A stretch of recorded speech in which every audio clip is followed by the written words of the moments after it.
कुछ महिलाओं ने कानून का इतना मजाक बना दिया है, कानून का इतना दुरुपयोग कर रही हैं कि वो ये सोचती हैं कि जो हम कहें वो सब कुछ सत्य है, वो सब कुछ सही है क्योंकि हम महिला हैं। ऐसी सोच रखने वाली महिलाएं आज के टाइम में ना घर की रहती हैं ना घाट की रहती हैं। वो कहीं ना कहीं दूसरे का मजाक बनाने की सोचती हैं, दूसरे को परेशान करने की सोचती हैं।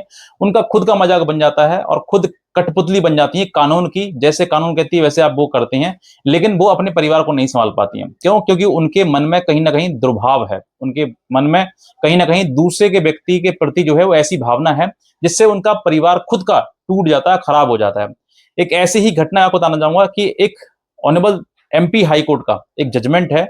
इस जजमेंट हो सकता है आपकी आंखें खोल दे, आपको बता दे कि समझौता करना सही बात है, लेकिन समझौते के साथ में ऐसा ना हो कि आप कहीं ना कहीं शिकार बन जाएं, आप एक ऐसी घटना का शिकार बन जाएं जो कि बाद में आप सिर्फ कहते रहे पड़े, चिल्लाते फिरे, तुम्हारी कोई ना सुने। इसीलिए इस वीडियो को आप पूरा देखिए, समझिए कि आज के टाइम में कैसी शातिरबाजी चल रही है, कैसी धोखेबाजी चल रही है। एक धोखा हो सकता है आप को भी ना पड़ जाए, क्योंकि आप भी समझदार हो जाएंगे इस तरीके के धोखे से। हुआ क्या है, पति पत्नी का इस तरह की शादी होती है, शादी होने के बाद कुछ दिन शादी चली, शादी के बाद फिर विवाद स्टार्ट हो गया, विवाद के बाद मुकदमे शुरू हो गए। मुकदमे इतने हो गए कि एक दूसरे से परेशान हो गए मुकदमे करते करते। तो फिर दोनों पति पत्नी ने क्या सोचा कि चलो समझौता करके डाइवोर्स ले लिया जाए, तलाक ले लिया जाए। तलाक के लिए एक म्यूचुअल एग्रीमेंट बना। एग्रीमेंट में सारी शर्तें रखी गई कि हम तलाक लेंगे और तलाक के साथ साथ में जितने भी मुकदमे हैं वो सब कुछ हम खत्म कर लेंगे। और इस महिला ने जो इन सभी मुकदमों का, समझौता का और तलाक का जो एक मुश्त रकम रखी वो थी 7.5 लाख रुपए। 7.5 लाख रुपए लेने के बाद पति से तलाक ले लेगी, सारे मुकदमे खत्म कर देगी। ना तुम्हारा मेरे से वास्ता, ना मेरा तुमसे कोई वास्ता, कोई वास्ता एक दूसरे से नहीं रहेगा। ये बात उसने अपने एक एग्रीमेंट में कही।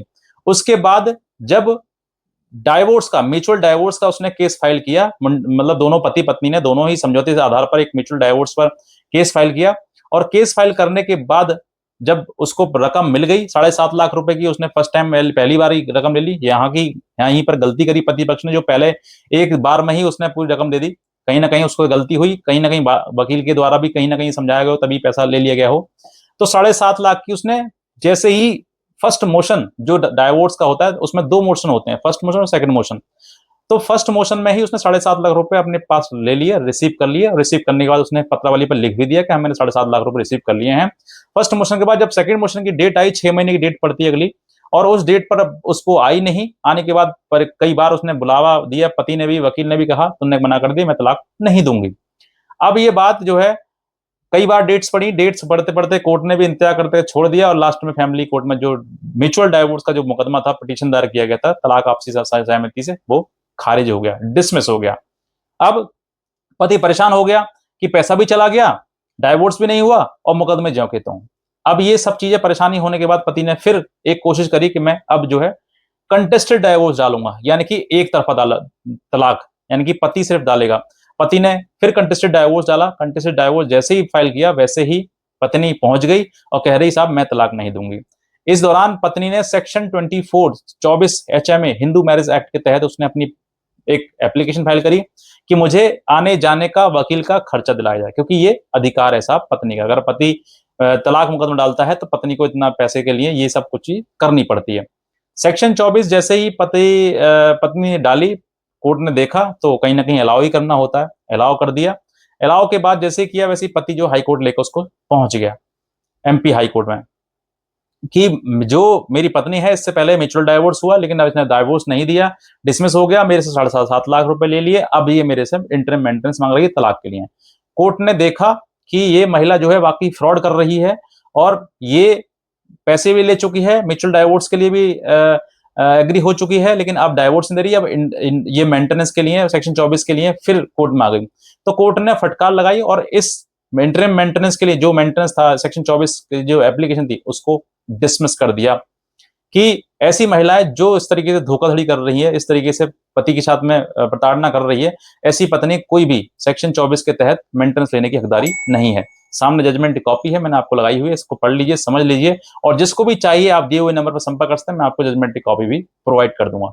ये सब चीजें इस कहानी से मैं बताता हूं आपको सीख क्या मिली।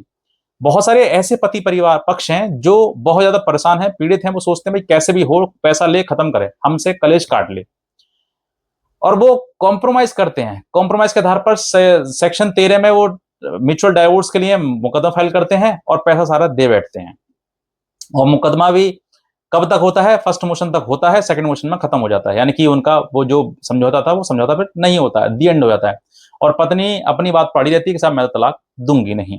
तो ऐसी गलती आपसे ना हो, मैंने ये बात आपको समझाने के लिए इस वीडियो के माध्यम से पहली बात बताई थी कि आप समझिए, समझदार बनिए, इस तरीके के धोखाधड़ी के शिकार मत बनिए। जहां रिश्ते में विश्वास है ही नहीं तभी ये रिश्ता टूटा था, और अब तुम फिर उसी व्यक्ति पे विश्वास कर रहे हो जिसके साथ तुम्हारा रिश्ता टूटा था। अगर विश्वास होता तो ये रिश्ता होता है, तलाक की नौबत ही नहीं आती। तो तुम फिर उस व्यक्ति पे विश्वास कर रहे हो पैसा देकर कि मैं तलाक दे देगी मेरे को। तलाक देगी नहीं वो, लेकिन कहीं ना कहीं तुम फंस जाओगे। इसीलिए सही समय पर समझदारी से काम लीजिए, ताकि आप सही तरीके से अपना डाइवोर्स जो है म्यूचुअल डाइवोर्स फाइल कर सकें। अन्यथा कहीं ना कहीं इस तरीके के आप शिकार बनते रहोगे और बार बार आप हैरास होते रहोगे, बार बार कहीं ना कहीं फिर ये कहोगे साहब महिला की सुनी जाती है, हमारी तो सुनी नहीं जाती है। तो एक अच्छे वकील की सलाह लीजिए कि क्या करना चाहिए, कैसे करना चाहिए। शुरुआत से लेकर एंड तक वो आपको समझाएगा, एक चीज आपको बताएगा, ताकि आप बिना किसी डर के और बिना किसी फ्रॉड के आप तलाक ले सकें उस गलत व्यक्ति से, और साथ ही साथ एक सही तरीके से आपको तलाक की डिक्री मिल सके। क्योंकि आज के टाइम में ये फ्रॉड बहुत चल रहा है, क्योंकि हर पति पुरुष, आज तुम किसी पुरुष से पूछ लीजिए, वो यही कहेगा साहब कि हमें समझौता कर लेते हैं। तो समझौते के लिए महिला तैयार हो जाती है, पैसा ले लेती है, लेने के बाद सीधे बाय बाय। फिर तुम लटके रह गए, ना तलाक हुआ, ना मुकदमे खत्म हुए, और पैसा और चला गया।